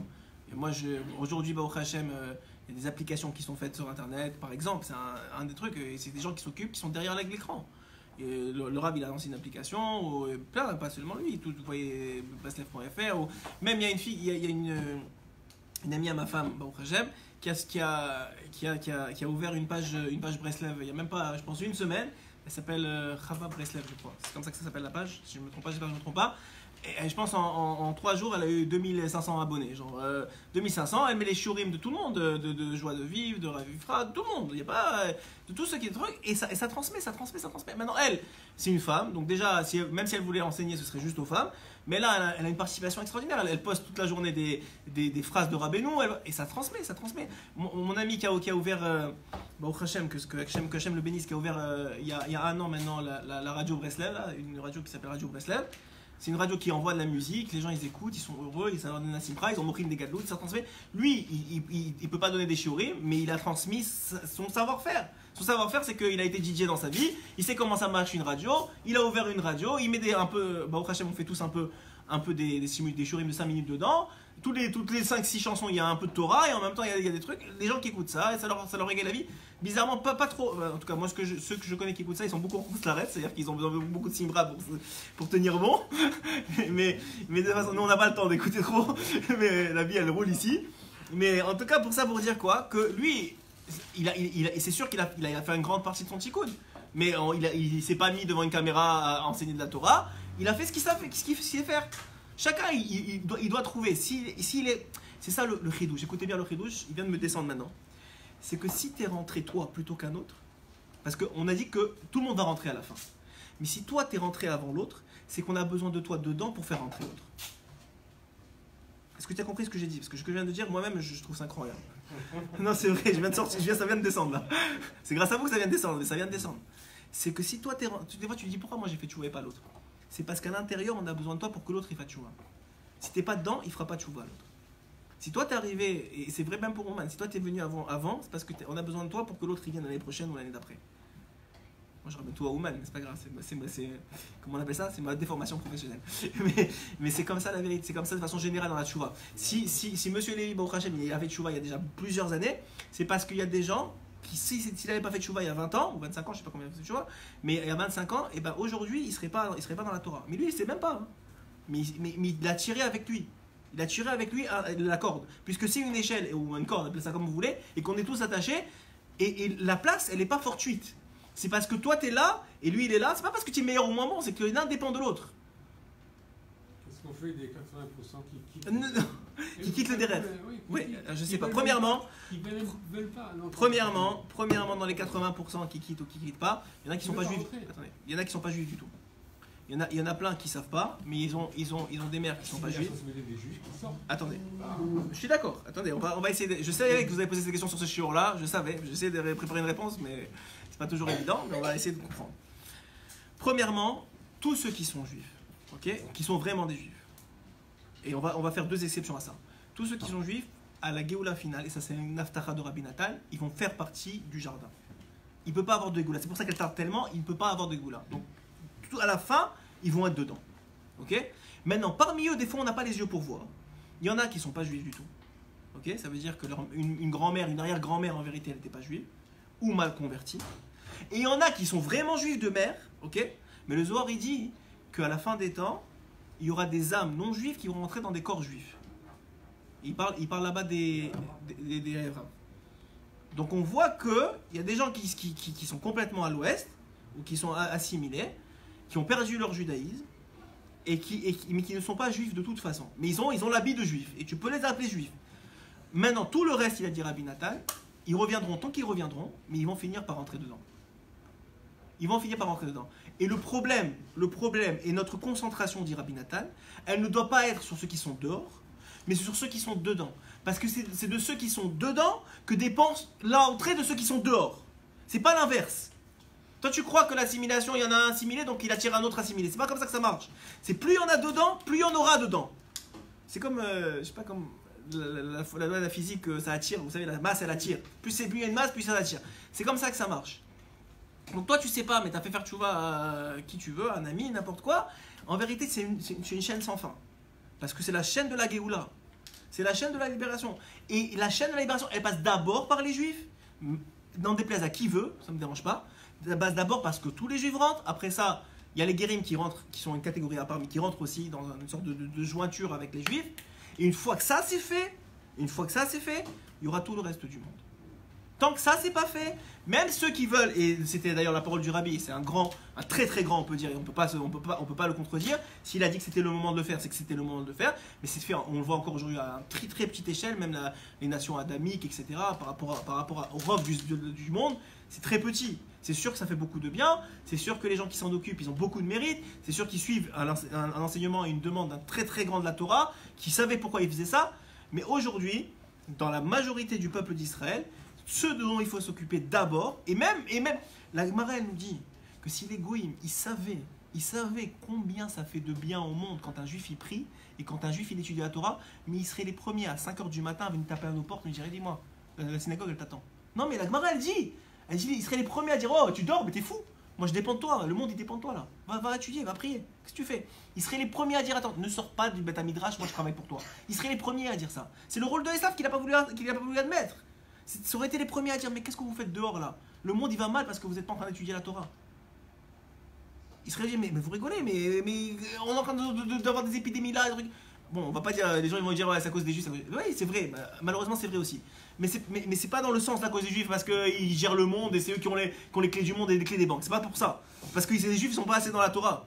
Mais ça va arriver, c'est pas une mauvaise chose, ça va arriver, Bezrat Hashem, Bekarov, et chaque fois un petit peu plus. Je vais aller 80%, vous avez tout dit, justement, comme Israël c'est le Makor de tous les désirs, 80% des juifs, il y a pas de goy là-bas. Oui. Les juifs se sont assimilés. Alors, dit Rabbi Nathan, il pose votre question. Rabbi Nathan, il dit que les 80%, non, que les 80%, il y a une déra qui dit que de la même façon qu'il y a eu seulement un cinquième qui est sorti, à la dernière Géoula, il y aura un cinquième qui sortira. Rabbi Nathan, il n'est pas d'accord avec cette déra-là. Et attendez, il n'est pas d'accord avec cette déra-là. Il dit que les 80% qui sont morts là-bas, ils sont peut-être morts là-bas, mais ça n'empêche pas qu'ils reviennent dans d'autres vies pour réparer. Et je ne sais même pas si on est fait partie d'eux. Donc la question, elle est, nous on n'a pas les yeux pour voir. Nous on voit une vie, elle dure 80 ans, on a nos amis, nos trucs, en vérité on voit que 20 ans, des gens qu'on peut juger autour de nous, et même juger, tu peux pas vraiment juger, mais tu n'as aucune idée de ce qui se passe vraiment. Et les 80% dit Rabbi Nathan, ils seront dans la dernière Géoula. Ils seront dans la dernière Géoula. Donc c'est pas une... Je vous ai dit, l'assimilation, c'est vrai que ça fait peur, et c'est vrai qu'il faut la combattre, mais la seule façon de la combattre, c'est de tirer le fil.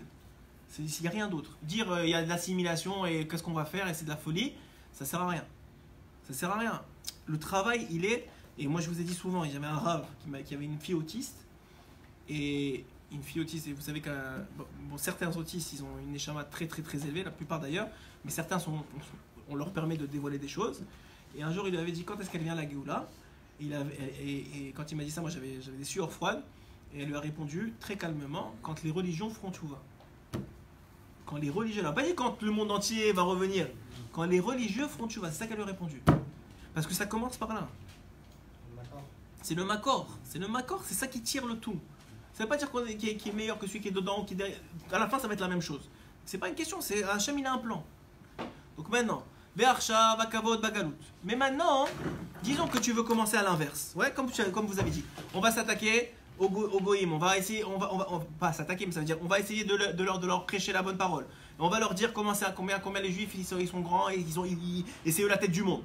Et tu leur dis ça, ils disent mais ça sert à rien. Pourquoi? Parce que le kavod il est pas chez toi, il est bagalout. Ils vont t'écouter si tu as de l'importance à leurs yeux. Mais t'as pas d'importance à tes yeux à leurs yeux parce que t'as pas ta place encore. T'as pas la place du juif. Le juif normalement c'est quelqu'un qu'on écoute, c'est quelqu'un qu'on demande ses conseils, c'est quelqu'un qu'on normalement même les goïms ils vont vouloir avoir des rabbanim. Ils vont avoir des juifs qui leur disent comment on se comporte. Mais aujourd'hui tu parles à un goïm, même s'il t'écoute, il t'écoute pas vraiment. Pourquoi? Pas parce qu'il veut pas. Parce que le kavod d'Hachem il est en galoute. C'était pourtant le rôle de Yosef Hatzadik d'amener les nations à écouter la Torah. Non. C'était le rôle de Yosef Hatzadik d'amener ses frères à l'écouter lui, à écouter l'autre Tzadik et à l'intérieur du peuple d'Israël. Vous avez bien remarqué que la seule raison pourquoi il a fait par exemple la Brit Mila en Égypte, c'était pour permettre aux Juifs de pouvoir faire la Brit Mila sans honte, sans problème. C'était pour préparer la venue des Juifs. Il n'a jamais été question de... Oui, mais pourquoi? Pas pour les Égyptiens. Pas pour les Égyptiens. Ça n'a jamais été pour les Égyptiens. C'était pour préparer la venue des Juifs, qu'eux ils puissent permettre de continuer. La même chose, Yosef c'était le premier à mettre des impôts, ouais. C'est lui, ils vont dire encore ça à cause des Juifs. Mais le principe il est quoi? Mais pourquoi? Pourquoi? Parce que en faisant ça, ils permettaient de rémunérer leurs prêtres à eux, et en s'assurant de rémunérer leurs prêtres, ce qui a permis à Paro de dire ok, les Lévites, on les laisse tranquilles. C'est toute une préparation pour les Juifs, ça n'a jamais été les Goïm. Pourquoi? Parce que les Goïm, ça va être à la fin des temps, et ça va être une conséquence du judaïsme, du renouveau du Kavod d'Hachem. C'est une conséquence. Le travail sur les Goïm, en tout cas selon cette vera-là, et c'est pas le seul à le dire, moi, je vous dis très clairement, à part une certaine partie de la Chassidoute, la plupart, et même là, il y a des raisons plus profondes que ce qu'on pense, mais la plupart, c'est que le travail, il fait d'abord dans le peuple Israël. Aujourd'hui, l'essentiel de la gloire, elle se trouve chez les nations du monde. Nachnu béné Israël, shfalim. Il dit nous, les béné Israël, on est rabaissés et disgraciés. On est béhémet par rapport à. Parce que nous, on n'a pas les yeux pour voir, on ne sait pas ce que ça vaut le peuple d'Israël. Mais si on savait, on dit mais attends, mais comment c'est possible qu'on les traite comme ça? Ouais, en haut, ils doivent rigoler, c'est pas possible, tout est à l'inverse. Mais les Hatid Lavo, et dans le futur, c'est quoi le futur? C'est Mashiach. Quand le Kavod d'Hachem, il va se dévoiler à travers le Chocher qui est l'obscurité, qui est notre obscurité qu'on vit aujourd'hui. Aujourd'hui, il faut être clair qu'on est dans l'obscurité. Kemo Shekatouf, comme c'est écrit, Venigla Kevod Hachem, que le Kavod d'Hachem, il s'est dévoilé. Qui az yatou kulam le'avdo shechem echad. À ce moment-là, il va avoir un service unanime, il va avoir une union dans le service divin. Az yomru agoyim. Et quand tu auras une union au sein du peuple d'Israël, az yomru agoyim. Il continue le verset, il dit az yomru agoyim. À ce moment-là, les goyim ils vont dire lechu venelcha be'or Hashem. Ils vont dire marchons à la lumière de Dieu. Quand tu auras une union dans le service divin du peuple d'Israël, les goyim ils vont se lever, ils vont dire allons marchons à la lumière de Dieu. Et alors quoi? Tous les Lévites le disent. Tous les Lévites, tous les prophètes. Oui, exactement, ça vient de prophète, ça vient de Cheskel. Ce que vous voyez, au Hachem. Donc vous voyez, ça vient de Cheskel, ça vient pas d'autre part. Et à ce moment-là, la terre sera illuminée de son kavod. Ve'i efshar. Est-ce que. J'ai plus de temps. Ça va? On a encore un peu de temps? Ve'i efshar, on va finir cette hôte-là, la guimel. VI, donc on a dit quoi? Comme on a dit, d'abord il nous donne le plan. Le plan c'est que le Kavod d'Hachem il revienne au complet. Comment on fait ça quand on ramène la crainte d'Hachem? Comment on fait ça? À travers la Torah Tresed. Nous on est dedans, même du juif. Avec le juif. Avec le juif. Du juif avec le juif. Du juif qui a appris un peu plus, il donne à celui qui a appris un moment, et en vérité c'est des vases communicants, parce que toi tu as appris quelque chose, moi j'ai pas appris, on avance comme ça, et ça s'appelle Sirot Raverim. Discussion entre amis. Oui, c'est vrai, c'est comme ça qu'ils appellent ça, Rabbeinu. Ça va être Sirot Raverim. Et donc le principe, il est quoi? Que ça va faire quoi? Ça va faire qu'il va avoir une union au sein même du peuple d'Israël, parce que tout le monde va rentrer dans le jardin, et une fois que ça s'est fait, ça va se répandre dans le monde entier. Comme ça, c'est ça le plan du monde. Maintenant, c'est impossible d'attirer les convertis. Et les Baal Teshuva, vous allez voir souvent que Rabbeinu, quand il parle des guérim et des convertis, et des Baal Teshuva, il les met ensemble. Pourquoi? Parce qu'on vient d'expliquer que le Baal Teshuva, c'est aussi un guér à son niveau. C'est aussi un converti à son niveau. Et là, à l'idée Torah, c'est seulement, comment tu fais pour approcher l'individu? Seulement grâce à la Torah. Kemo Shekatouf, donc c'est Rabbeinu qui le dit, Kemo Shekatouf, dans Michelet, donc c'est là, en ce moment, c'est Shlomo Améler qui le dit, il y a Futsu Mayanecha Chutza. Tes sources, elles vont se répandre à l'extérieur. Les sources de quoi? De la Torah. C'est l'eau, la Torah. Elles vont commencer à se répandre. Shetzarir leashkot otam shehem mibachutz. Où elles vont se répandre? À l'extérieur. Pourquoi? Parce qu'il faut abreuver ceux qui n'en ont pas. C'est qu'ils sont à l'extérieur. Leodia lahem haderech yelchuba. Pour leur montrer le chemin à suivre. Et ça, je vais vous dire quelque chose. J'ai appris, moi, avec le temps, même si je suis encore très jeune, Baruch Hashem, mais j'ai appris avec le temps. Quand on prend sur soi, parce qu'il y a une fausse modestie qui dit ouais mais moi de toute façon je sais rien, alors pourquoi je vais m'occuper des autres? Je vais commencer à dire de toute façon moi j'ai tellement de problèmes, je me vois, je me connais, je suis tellement rasser que je ne vais pas commencer à m'occuper des autres, c'est de l'orgueil, c'est pas bien. Ouais, on peut penser comme ça, mais en vérité, mais en vérité, sachez que c'est du Yetzirah, c'est du Sheker Gamo. Parce que quand un homme, il prend sur lui de s'occuper des autres, sachez que c'est la meilleure façon, la plus rapide et la plus efficace de se travailler lui-même. Pourquoi? Parce qu'il a de l'importance à ses yeux. Pas une importance d'orgueil, je suis meilleur, pas du tout. Au contraire, il voit qu'il a des problèmes, mais il dit attends, moi je suis en train d'enseigner, moi je suis en train de donner, moi je suis en train de... et je me comporte comme un arabe. Pas comme un arabe, comme un On va dire, non, on va dire comme quelqu'un qui a pas de Torah. C'est ça que je voulais dire. Comme quelqu'un qui n'a pas de Torah. Oui. Ça veut dire quoi? Ça veut dire que ça fait pas de sens. Donc l'individu, il prend sur lui d'aider, il prend sur lui de travailler dans la Kedusha. C'est son meilleur remède. Pour lui-même grandir et évoluer et se travailler et dire attends mais c'est pas pour moi, pourquoi je réagis comme ça, pourquoi je m'énerve, pourquoi je m'attrape sur des questions d'argent, pourquoi. La meilleure façon, je vous le dis, c'est ça. C'est de s'occuper des autres, de comprendre qu'on a un rôle en tant qu'individu, quel qu'il soit, à quelque niveau qu'on est, on a toujours un rôle par rapport à celui qui est en dessous. Tout le temps. Et il n'est pas en dessous parce que tu es meilleur que lui. Ça, c'est un sod, dit Rabbeinu, qu'on ne peut pas comprendre, que c'est Hachem qui sait comment ça marche, que c'est Hachem qui connaît les Shoresh Neshamot, qui connaît les sources de d'âme, etc. Et qui sait pourquoi toi, tu es là et lui, il est là. Mais la vérité, si Hachem avait décidé autrement, tu aurais été en dessous. D'ailleurs, c'est le secret de la Hanava de Moshe Rabbeinu. Le secret de la Hanava de Moshe Rabbeinu, de la modestie de Moshe Rabbeinu, c'est qu'il savait très bien, dit le Zohar, il savait très bien que si Hachem il avait choisi Datan Aviram pour être Moshe, il aurait été meilleur que Moshe peut-être. Ou en tout cas aussi bon. Donc c'est Hachem qui a choisi que Moshe c'est lui et que Datan Aviram c'est lui. C'est Hachem qui a choisi, personne ne peut dire pourquoi. Donc c'est pas une question d'orgueil, mais sache que si tu fais ton rôle correctement, c'est-à-dire que maintenant toi, tu es au niveau de Moshe par rapport à quelqu'un d'autre, ça ne veut pas dire que tu es Moshe, bien sûr que non, mais tu es au niveau de Moshe, tu es au niveau du tzaddik par rapport à quelqu'un d'autre, alors à ce moment-là, tu tires vers le haut et c'est ça qui va bémettre te maintenir tzaddik. Parce que le SRA, qu'est-ce qu'il veut? Il veut absolument que la valeur de la vie soit diminuée à nos yeux. Pourquoi? Parce que si vous pensez que ça vaut rien ce que vous faites, et vous pensez de toute façon, c'est pas, attends, je suis nul, c'est pas la fin du monde, donc tout de suite vous allez tomber, c'est obligé, parce qu'il n'y a rien qui vous tient. Le kavod, Hachem, c'est écrit dans la Torah que l'homme il a été créé avec kavod, il avait été créé avec honneur. Pas pour le garder, comme nous enseignent nos sages, mais pour le redonner à Hachem, très bien. Mais ça prend du kavod. Ça prend du kavod, le kavod de soi-même. Alors Rabbeinu il dit, dans un autre Ketumara, je crois qu'on l'avait déjà fait, non, c'est à l'écouter moral. Oui, c'est à l'écouter moral de Yud Tignana. Là-bas Rabbeinu il dit que le kavod, la recherche des honneurs, c'est un désir extérieur à soi. Pourtant ce que tu veux c'est du kavod pour toi.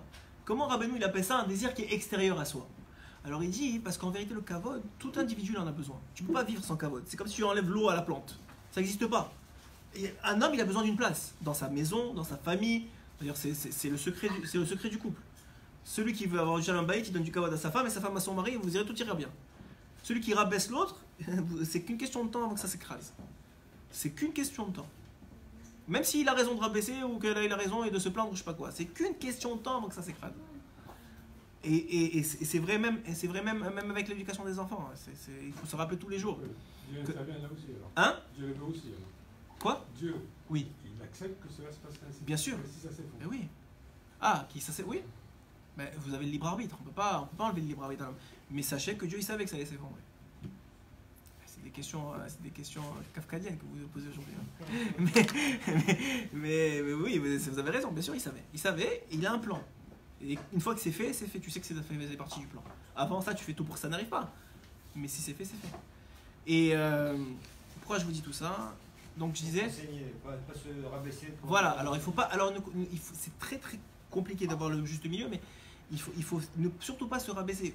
Ce qu'il nous apprend ici Rabbeinu, c'est qu'un individu, il a un rôle primordial par rapport à la bonne marche du monde et surtout à la venue de la Géoula. Il y en a qui me disent ouais, je veux la Géoula. Mais tu joues ton rôle, la Géoula elle va arriver. Qu'est-ce qu'on peut faire d'autre que jouer notre rôle de toute façon? Vous savez, je sais pas qui m'a dit ouais, je vais pas qui est pas une non juive, elle a dit ouais, je vais aller prier pour la Géoula. Va prier pour la Géoula tant que tu veux, il faut demander pour la Géoula. Je suis d'accord, ça fait partie du processus. Mais en vérité, le principe de demander, c'est même pas pour la rapprocher, c'est parce que tu as besoin d'être conscient qu'on en a besoin. Okay, mais la réalité, la meilleure façon de la rapprocher, c'est le travail sur soi et d'essayer de donner du Torah Tresed. C'est ce que vient de dire Rabbeinu ici. Tu donnes du Torah Tresed, tu rapproches la Géoula. Tu apprends la Torah toi-même, parce que tu as besoin de te construire, et tu la transmets aux autres, chacun à son niveau, chacun dans son rôle. Il vient de rapprocher la Géoula. C'est ça, mamash, rapprocher la Géoula. Il dit ici, Darshav. Donc on a dit que le kavod il est en galout. Qui a ekara kavod et tsela. Non, excusez-moi. Ve'yef shar le karev et agerim. Et à Beletchouva, on ne peut pas rapprocher les guérim et les Beletchouva que grâce à la Torah, comme c'est rapporté que ça va se répandre. C'est écrit dans Maseret Avot. En kavod et la Torah. il n'y a pas de kavod que de la Torah. C'est-à-dire quelqu'un qui a... Ça veut dire quoi balancer de la Torah au guérin ou au Baal des Chouvas? Ça veut dire quoi quand tu dis la Torah lors de la Il y a différentes façons de comprendre. La façon la plus simple, c'est une très bonne question. C'est une bonne question aujourd'hui. Alors, la façon la plus simple, c'est que, c'est la plus difficile aussi, c'est que celui qui est plus religieux, il devrait mieux se comporter. Tout comme Aïchit. Parce que, par exemple, je sais pas moi, tu vois quelqu'un qui est heureux d'être juif, et tu vois qu'il a une kippa sur la tête, celui qui n'a pas la kippa sur la tête, et où tu vois qu'il est honnête dans le travail, où tu vois qu'il ne te triche pas, ou qu'il est gentil, ou qu'il a de la émouna et il ne cherche pas juste à t'enfler. Ouais. Bien sûr que quand les gens ils veulent t'enfler, il faut que tu répondes avec le rusé, il faut que tu agisses de façon rusée, tu n'as pas le choix. Mais on va dire de façon générale, il y a des gens qui, quand tu enseignes la Torah, pas juste avec des paroles, parce que c'est plus facile qu'autrement, mais le plus difficile, c'est par ton comportement. Donc quelqu'un qui se comporte dans la Torah, il va attirer de lui-même, tu vas voir, les gens ils s'attirent à lui. Parce que le émet, ça attire. La vérité, tout le monde cherche la vérité. Tout le monde cherche une porte de sortie à l'angoisse et au stress et à la galoute. C'est une vraie galoute. Nous, on s'en rend compte, tout le monde s'en rend compte. On est en exil. L'exil, c'est un sentiment qui est dégueulasse. L'exil, c'est un sentiment d'angoisse, de stress, t'es pas bien. T'es en exil. Mais t'es en exil de toi-même. T'as pas besoin d'être en exil. Tu peux vivre en Israël, être en exil. Hein. T'es en exil, t'es dans ton esprit et ça va pas, tout est compliqué, tout a l'air difficile, ça s'appelle l'exil. Donc un individu qui voit, on le voit chez les grandes sadikim, qui voit un autre individu qui lui n'est pas en exil, moi en exil, mais ça attire, il dit comment tu fais, je t'en supplie, dans moi un peu de la potion magique. Comment tu fais pour être moins en exil que moi? Comment tu fais? Je vois que tu as plein de problèmes, je vois par exemple mon frère Brouta et mon ami qui a sa femme qui a pas de travail, qui a pas de compte en banque tellement rempli pour survivre plus qu'un mois, ouais, et il continue à étudier, il continue à venir ça. Par son comportement, ça attire. Tu vois que c'est un vrai. Tu vois que le gars, c'est pas juste il étudie. Tu vois que c'est un vrai. Tu vois que c'est quelqu'un de vrai dans sa réalité. Il vit la Torah. Et c'est pas facile, je vous dis. Moi, je le connais parce que je suis mon ami. Il m'en parle un peu. C'est un stress aussi. Mais il tient bon. Il dit mais Kol et Tova et tout va bien aller. Et on peut pas juger une situation si on n'est pas dans la place de l'autre. Moi, je vous dis, des fois, on voit des gens, ils ont des comptes en banque comme vous voulez, mais juste pour une petite histoire, c'est un monde, on dirait que c'est la fin du monde. Ça y est. Ils parlent plus à leurs parents, à leurs beaux-parents, à leurs trucs, c'est pour une histoire de rien du tout. Bah, est-ce que c'est une exil aussi? Ils ne sont pas capables de prendre du recul par rapport à la situation. Et on ne peut pas leur en vouloir, chacun il a son niveau. Mais c'est sûr que, et c'est le plus dur, c'est vraiment le plus dur, que quand on a de la Torah, on doit se comporter en fonction du niveau de Torah qu'on devrait avoir. Maintenant, on va dire, alors si c'est comme ça, je ne vais plus avoir de Torah, comme ça je peux être tranquille, aller à la plage. Non, si tu peux pas, tu essayes ce que tu peux. Mais c'est ça la meilleure façon d'arriver. Maintenant, souvent, des fois, moi-même, j'étais, je sais pas, des fois je suis à l'aéroport et il y a quelqu'un qui me demande une question d'Alaha. Tout ça parce que j'ai une kippa noire et une veste noire, tu vois. Mais le gars, ça attire aussi. Tu te dis, bon, peut-être lui, il connaît mieux que moi. Donc, Hachem, il va faire en sorte. Hachem, il s'occupe de tout en vérité. Il juste te demande de jouer ton rôle. S'il te donne la perche, prends-la. C'est tout ce qu'on te demande. On ne te demande pas d'aller chercher. Le principe juste, j'ai commencé le show comme ça, on n'est pas prosélyte. On ne va pas aller chercher les gens. On va pas. Et c'est le principe de Yehuda. Le principe de Yehuda, c'est qu'il s'est mis à Rish Goshen. Venez me voir si vous voulez. Le principe de Yosef, vous avez raison, c'est le contraire. C'est d'aller chercher les gens. Et il y en a dans le peuple d'Israël qui font ça, mais Yosef, c'était une tribu. Yehuda, il a ramassé tout le reste. Et c'est lui qui est resté le roi d'Israël. Ça veut dire quoi? Ça veut dire que c'est vrai qu'il y a une partie du peuple d'Israël, et ils le savent eux-mêmes, qui sont là pour aller chercher, mettre des téfilines dans la rue, aller chercher les gens, aller trouver. Et c'est magnifique. Et je me rappelle à une époque, j'étais bien content de les trouver. Ouais. Mais ça n'empêche que le principe fondamental, si tu veux que ce soit durable, ouais, parce que le gars que tu as fait faire mettre les téfilines une fois, il est très rare qu'il va recommencer le lendemain. Tu l'as mis, il est content, tu l'as fait gagner une mitzvah, et c'est vrai que c'est une mitzvah pour l'éternité, mais dans le tachles, il faut que l'individu il se réveille de lui-même. Il faut que ça vienne de lui pour que ça dure. Comme ça, des milliers sont ruinés aussi. Comment? Quand ils ont des spécialistes, il y a des sont réveillés. Ça arrivait. Oui. J'ai eu des dizaines, plusieurs témoignages. D'accord, donc vous avez raison. que c'est un principe. Mais le principe, il n'est pas parce qu'ils ont mis les définis. C'est vrai que ça a réveillé chez eux. Voilà, il y a eu des.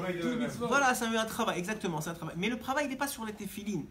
Moi, avec ma petitesse, je crois plus que le rabbi.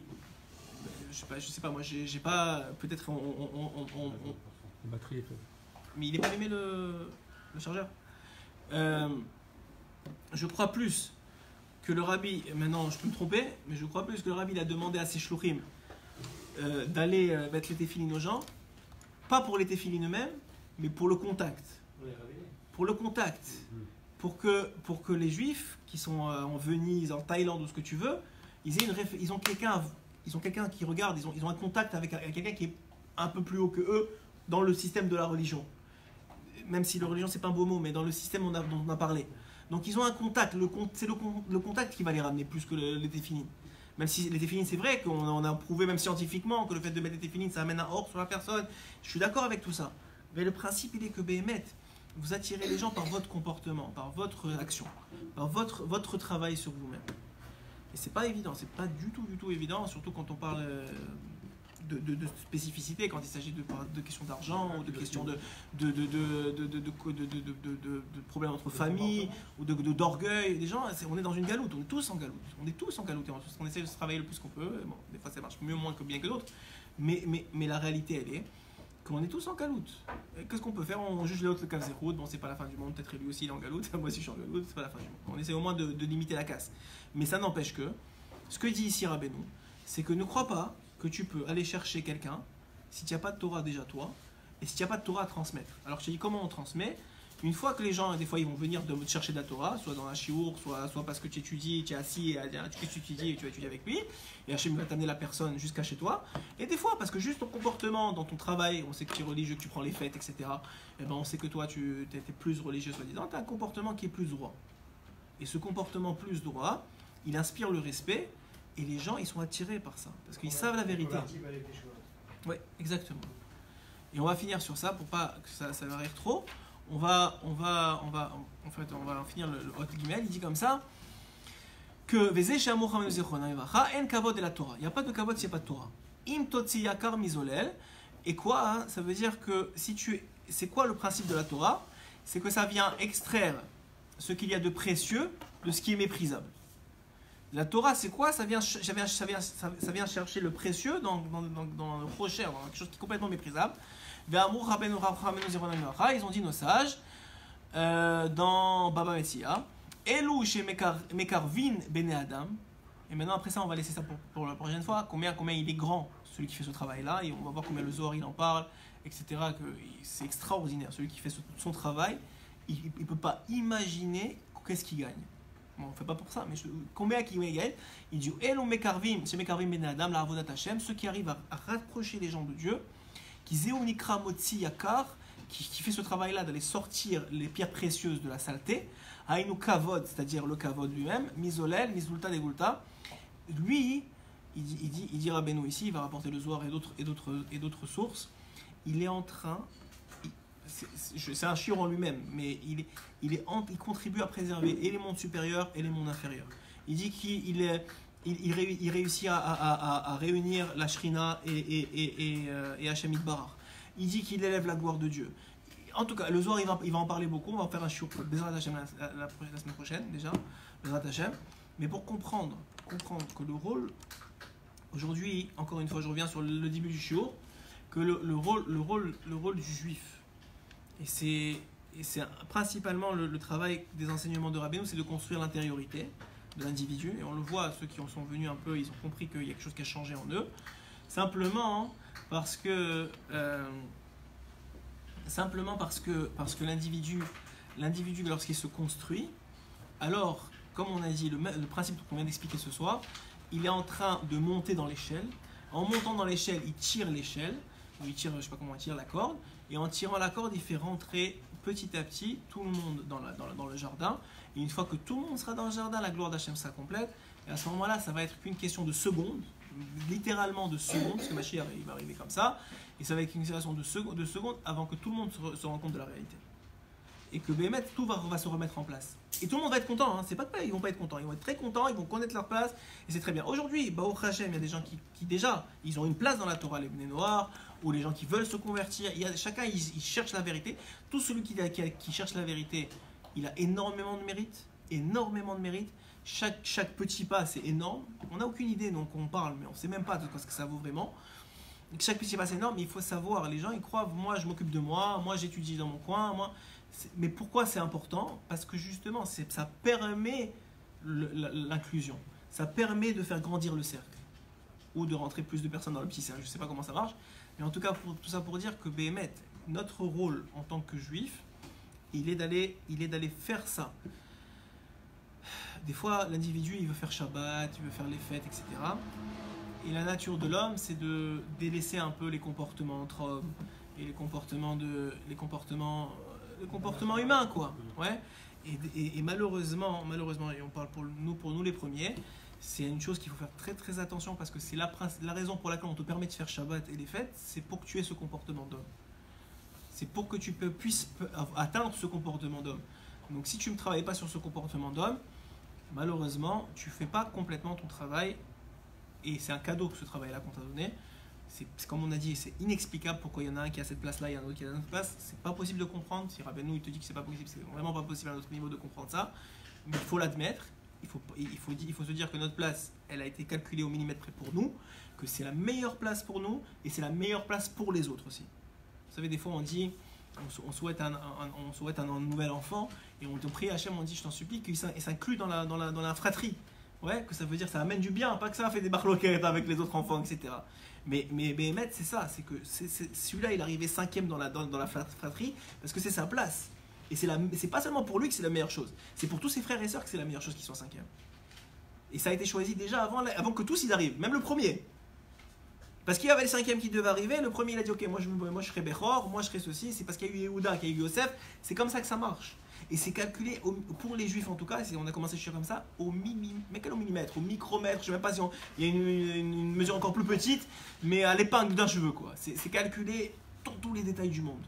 Et sachez, la Chokhmah d'Hachem est inimaginable, mais c'est pas dans tous les détails, mais dans tous les détails de ta personne et de tout le monde entier. En tout cas au niveau du peuple d'Israël. Et il semblerait que le travail sur les non-juifs se fasse une fois que la Géoula sera arrivée, et pas avant. Même si on la prépare avant. On la prépare avant. On va finir tout ça. On la prépare avant.